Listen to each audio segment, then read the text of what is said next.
Assalamualaikum warahmatullahi wabarakatuh.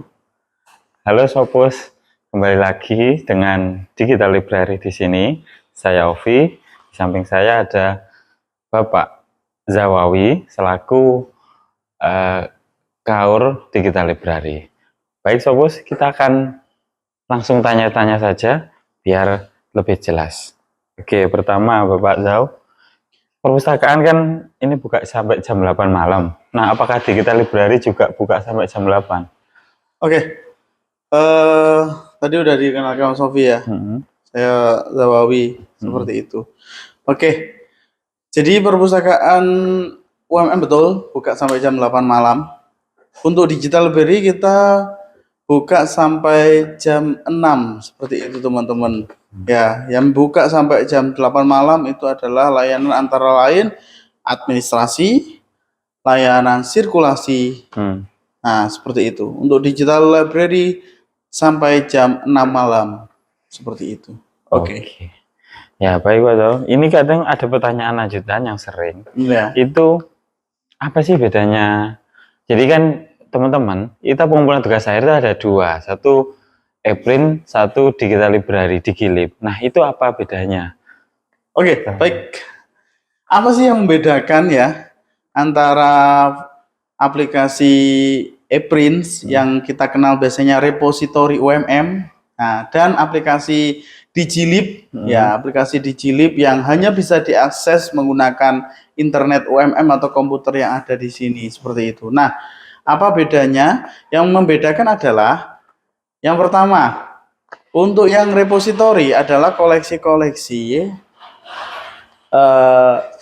skripsi atau tugas akhir dari teman-teman yang tidak publish jurnal atau sudah publish jurnal, ya seperti itu. Nah, contohnya yang sudah publish jurnal itu seperti apa, Kak? Yang sudah publish jurnal, jadi teman-teman sudah keluar doinya. Ya, doinya jadi skripsi yang dijurnalkan tapi sudah keluar doinya dijurnalkan, dicek di websitenya ada, itu bisa nguploadnya di repository seperti itu. Nah, yang Digilib seperti apa? Yang dijurnalkan tapi belum publish, ya seperti itu. Contohnya yaitu tadi belum ada doinya, seperti itu, di websitenya belum ada, seperti itu. Jadi wajib nguploadnya di Digilib. Kenapa kok di Digilib? Supaya tidak terkena plagiasi ya teman-teman ya. Perlu diketahui seperti itu. Nanti kan eman ya teman-teman sudah upload di jurnal tapi tidak diterima gara-gara cek plagiasinya 100%, seperti itu. Karena nanti di repositori atau ePrint biasanya kalau nggak salah 3 hari atau 2 hari itu sudah publish di Google Scholar, seperti itu teman-teman. Sudah terindeks di Google Scholar, seperti itu. Oke, baik. Nah, sekarang Pak Zaw, jadi setelah ePrint sama Digilib, ini seolah-olah aku mahasiswa nih ya. Ya, jadi aku tuh itu kan mau, saya sudah jelas pengumpulan tugas akhirnya di ePrint. Nah, tapi masalahnya pas misal sudah ePrint ya, saya itu ada kendala saat mau login itu kok nggak bisa, merah itu. Kenapa itu Pak Zaw? Terus apakah apa ya? Ya itu kenapa? Terus kalau biar bisa aktif tuh apakah harus online atau harus offline datang ke sini? Oke, baik. Ya. Oke, teman-teman. Jadi nanti pertanyaan Mas Sofi ini sering ya. Dialami biasanya untuk mahasiswa-mahasiswa yang biasanya mau login di repository, ya, seperti betul, itu ya. Login di repository ya. Nah, saya tidak bisa login Mas, padahal NIM dan BIC saya sudah benar. Saya sudah login di info KHS juga bisa. Nah, bagaimana supaya teman-teman bisa login? Karena kenapa sih kok harus login? Nah, ini harus kita jelaskan dulu. Kenapa harus login? Harus login biasanya itu untuk mengakses skripsi-skripsi yang user only, seperti itu. Kan ada beberapa kayak yang kita user only mulai bab 3 ke bawah, dan ada beberapa skripsi yang hanya satu file, itu kan aksesnya user only ya. Terus kemudian ketika mau upload tugas akhir kan wajib harus login dulu. Nah, bagaimana ketika login saya gagal? Nah, caranya teman-teman bisa melalui aktivasi online teman-teman. Caranya gimana? Nah, nanti di bawah sini ditulis ya alamatnya ya. Mungkin barcode-nya nanti bisa dicantumkan ya di bawah sini ya. Oke ya. Oke. Nah, nanti silahkan scan barcode kalau mau online atau datang langsung ke perpustakaan seperti itu ya. Di perpustakaan nanti akan langsung diaktifasi. Nah, aktivasinya di layanan apa? Layanan Digital Library UMM. Nah, ini ya.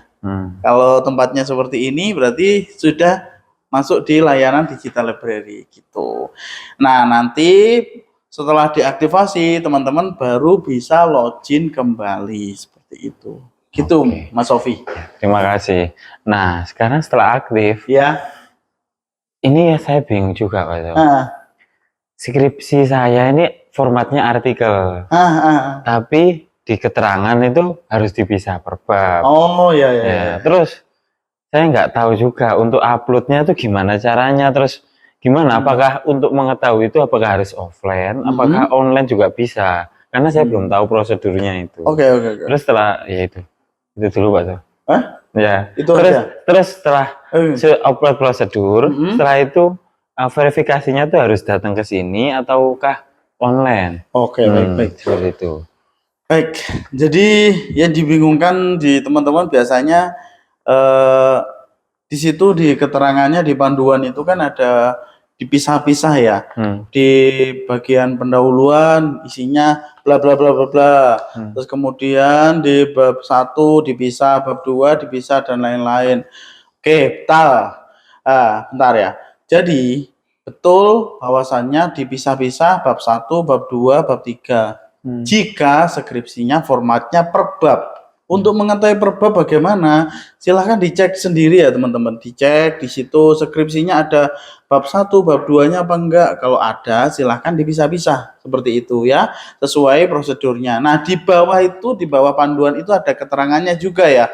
Untuk skripsi yang formatnya artikel ya, atau yang formatnya tidak ada babnya, biasanya skripsi yang formatnya kayak format jurnal seperti itu, beberapa yang contoh aja kayak misalnya psikologi lah ya, seperti itu. Nah, itu formatnya kan artikel, nanti cukup namanya skripsi gitu aja ya, namanya skripsi, tidak perlu dipisah-pisah. Nah, ada tambahan juga di panduan itu kan ada keterangannya untuk mahasiswa pasca ya, untuk mahasiswa pasca, tesis, disertasi semuanya satu file ya, tidak usah dipisah-pisah seperti itu. Oke. Gitu Mas Sofi. Dan oh ya, konfirmasi ya tadi ya. Oke. Untuk konfirmasi apakah bisa dilakukan secara online? Ya betul, bisa dilakukan secara online, tapi itu untuk yang repositori ya teman-teman ya. Jadi nanti kalau teman-teman lihat di panduan repositori di nomor, kalau nggak salah nomor 32 ya. Nanti kalau salah mungkin ditulis saja nomor 32 atau apa. Ya, nomor 32 itu ada cara untuk konfirmasi online di repositori seperti itu. Nanti bisa diikuti di panduannya gitu. Nah, kalau di Jilib apakah bisa online? Mohon maaf, untuk di Jilib itu harus datang langsung ya teman-teman. Harus datang langsung karena hanya bisa diakses menggunakan internet UMM atau komputer yang ada di sini. Seperti itu. Ya, teman-teman. Oke, lanjut. Lanjutnya. Nah, kan tadi verifikasi atau bebas tanggungan. Nah, sekarang setelah verifikasi kan bebas tanggungan. Bebas tanggungan itu apakah apa saja yang dibawa? Apakah harus bawa hard file-nya atau bawa kaset atau bawa foto-fotonya mungkin? Nah, apa aja itu? Terus kemudian mantannya juga mungkin ya. Terus kemudian setelah bebas tanggungan itu apa saja yang dibawa? Kemudian setelah bebas tanggungan, misal sudah bebas, nah itu apa yang harus dilakukan? Oke. Ini pertanyaan pertanyaan soal bagaimana bebas tanggungan ya, bebas tanggungan apa saja yang harus dibawa. Dan setelah bebas tanggungan itu ngapain seperti itu. Baik, teman-teman. Untuk bebas tanggungan yang perlu dibawa adalah apa? Yang pertama adalah sovel teman-teman. Ya, sovel teman-teman atau teman-teman sudah upload. Nah, biasanya kan kalau yang di repositori kan berarti sudah upload. Biasanya sudah upload atau mungkin belum upload, di sini tanya panduannya seperti apa.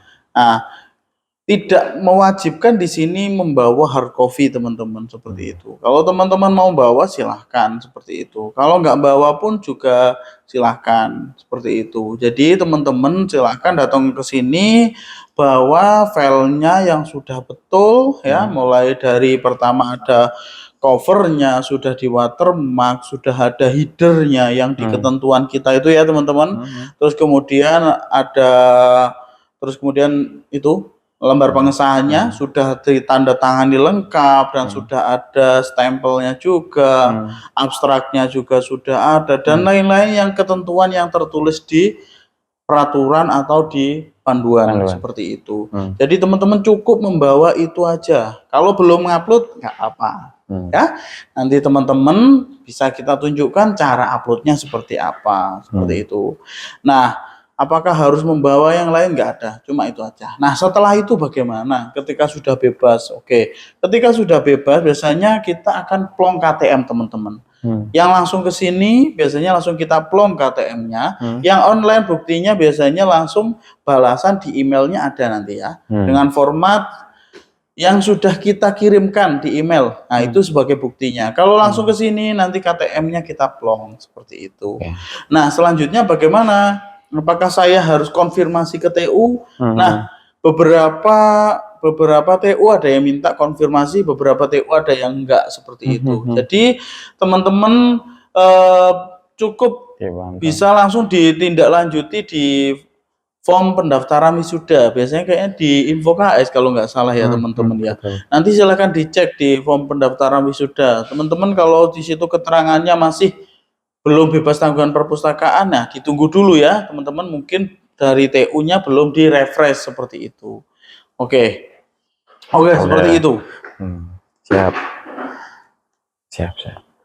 Bagus sekali. Nah, ini terkait plong Pak Zau. Kadang mahasiswa itu kan ada yang FOMO ikut pengen diplong, ada yang enggak. Nah, pertanyaannya apakah plong itu wajib ataukah online saja? Misal saya menghindar nggak diplong, apakah boleh? Oke, baik. Sebenarnya untuk plong ini adalah sebagai penanda ya teman-teman. Bahwasanya teman-teman itu sudah bebas tanggungan sebagai buktinya, dan teman-teman sebagai bukti bahwasanya memang fix, memang sudah lulus. Nanti plong itu tidak hanya di sini aja, ada beberapa plong kayaknya biasanya 2 ya, di sini sama kayak mungkin. Seingat saya waktu mungkin diambil ijazah ya mungkin seperti itu. Nah, plong itu wajib apa enggak? Nah, kalau wajib, kalau saya nggak punya KTM bagaimana? Nah, itu juga ya. Jadi sebenarnya plong itu tidak wajib selama teman-teman bisa membuktikan nanti ketika ditanya itu sudah bebas tanggungan atau belum, sudah ngurus bebas tanggungan atau belum. Seperti itu teman-teman bisa membuktikan. Contohnya kayak yang online tadi ya. Yang online kan cukup dari emailnya seperti itu. Terus kemudian untuk yang sebenarnya itu kan adalah bukti untuk teman-teman yang langsung ke sini. Ya, yang online bisa langsung di emailnya seperti itu. Nah, biasanya terkait Mas Sofi, FOMO-FOMOan. Kalau dari segi teman-teman ya, silahkan mau FOMO plong KTM nggak apa-apa, viralkan, karena itu adalah suatu prestasi teman-teman. Kan banyak yang ngerekam ya, sambil ngerekam, habis itu buat konten, itu adalah bentuk apresiasi dari teman-teman bahwasanya saya sudah berhasil plong, perjuangan saya sudah selesai. Nah, itu yang kita salut ya, good. Nah, saran saya sih ya itu tadi. Kalau KTM-nya ada nggak hilang, silahkan diplong. Itu adalah bentuk appreciate ya, bukti bahwasanya teman-teman memang sudah lulus seperti itu dan persiapan bisa wisuda gitu. Oke, ada yang lagi? Terakhir. Terakhir teman-teman. Ternyata udah terakhir cepat sekali ya. Nggak sampai 1 jam ternyata. Harapan saya sampai 2 hari gitu. Ya, makasih Pak Zau. Jadi itu tadi ya, kurang lebih runutan untuk bebas tanggungan perpustakaan seperti itu ya. Jadi itu pertanyaan-pertanyaan yang sering ditanyakan dan itu adalah runutan. Terakhir, ini kapan lagi Pak Zau? Webinar sosialisasi tugas akhir bebas tanggungan. Itu banyak yang nunggu. Kemarin saja join Zoom itu sampai enggak muat. Nah, itu gimana? Apakah apakah ada setiap sesi periode atau 1 tahun sekali? Oke, baik. Baik, terima kasih Mas Sofi. Pertanyaan yang ya memang sering ditanyakan ya di teman-teman itu. Kita baru pertama ya kemarin ya, baru pertama sosialisasi ya. Alhamdulillah peminatnya sangat tinggi sekali, sampai wow kita. Ya karena memang per periode wisuda itu, tentu saja periode berikutnya akan ganti lagi pesertanya yang ikut siapa. Dan alhamdulillah di UMM ini setiap wisuda pesertanya selalu banyak. Terus kemudian yang di Jilib yang menyerbu juga banyak seperti itu. Jadi kapan lagi kita akan ada sosialisasi? Nah, pertanyaan seperti itu. Nah, ditunggu aja ya teman-teman. Sebenarnya rekaman hasil sosialisasi itu sudah ada di YouTube ya teman-teman. Teman-teman bisa cek di YouTube-nya Perpustakaan UMM sambil mempromosikan. Jangan lupa subscriber juga, oke. Ya like, komen ya seperti itu. Jadi nanti teman-teman di situ akan ada panduan dari awal hingga akhir. Teman-teman bisa ikuti seperti itu. Nah, kalau teman-teman, saya kalau melihat di video kurang Mas, saya pengen berinteraksi langsung. Nanti kalau kita Zoom kapan lagi? Oke. Nah, ini sekilas info teman-teman. Jadi kita setiap momen menjelang wisuda kita akan ada yang namanya sosialisasi seperti itu. Kalau wisudanya kita kan ada 4 kali ya, ada 4 kali. Berarti kita akan ada 4 kali sosialisasi. Kemarin waktu wisuda pertama kita nggak sosialisasi, mohon maaf karena memang kebetulan di perpustakaan lagi banyak crowded acara ini ya. Doakan aja ya, mungkin sebentar lagi kita renovasi ini bisa segera terwujud seperti itu. Jadi untuk sosialisasi berikutnya di periode wisuda ketiga kita usahakan sosialisasi lagi ya. Mungkin ada perubahan atau enggak, biasanya kayak gitu ya. Oke teman-teman, nanti pastinya pematerinya akan bergilir ya teman-teman. Tidak hanya saya seperti itu. Nanti teman-teman bosen kalau lihat saya. Oke, ya pematerinya nanti akan bergilir di tim di Jilib ini. Banyak cowok-cowok tangguh ini. Oke, seperti itu Mas Sofi. Kalau mungkin ada pertanyaan yang lain, ini nanti di mana, di Instagram atau YouTube? Di Instagram ya. Nanti silahkan komen ya, komen di Instagramnya teman-teman, silahkan dikomentari. Terus kemudian bisa, kalau mungkin takut komentarnya dibaca oleh mantannya atau pacarnya, silahkan langsung chat ke WA atau Instagramnya Perpus seperti itu. Tidak perlu khawatir, kita siap melayani teman-teman. Oke. Baik, terima kasih Mbak Zau atas pencerahannya ya. Jadi kebingungan mahasiswa terjawab sudah pada sesi kali ini, lebih mengenalkan ke Jilib. Terima kasih, sampai ketemu lagi webinar ataupun ditunggu di Digital Library. Sampai jumpa. Saya Aufi, ini Pak Zau. Terima kasih, sampai jumpa. Assalamualaikum warahmatullahi wabarakatuh. Waalaikumsalam warahmatullahi wabarakatuh.